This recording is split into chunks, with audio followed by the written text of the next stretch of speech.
বিশ্বনবী একবার রাত্রিবেলা সাহাবাদেরকে বললেন, তোমাদের মধ্যে কে আছো রাতের বেলা 1000 কোরআনের আয়াত করে বিছানায় ঘুমোতে যাবা? হাত তোলো। কেউ হাত তোলে না। অমি 1000 আয়াত কি বাড়ির কাছের কথা? কথা বলেন। বিশ্বনবী বললেন, কে আছো তোমাদের মধ্যে রাত্রিবেলায় বিছানায় ঘুমোতে যাওয়ার আগে 1000 কোরআনে কারীমের আয়াত তেলাওয়াত করে ঘুমাতে যাবা? দাঁড়াও। কোন সাহাবী দাঁড়ায় না। বিশ্বনবী ডানে তাকায়, বায়ে তাকায়, সামনে তাকায়, কেউ হাত তোলে না।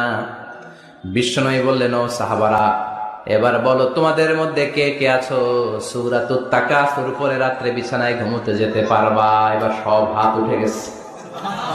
সুবহানাল্লাহ পড়েন। বিশ্বনবী বললেন, তোমাদের মধ্যে যদি কেউ রাত্রিবেলা একবার সূরাতুত তাকাসুর তেলাওয়াত করে বিছানায় ঘুমোতে যাও, আমল নামায় 1000 আয়াত তেলাওয়াতের সওয়াব দিয়ে দিবে কে?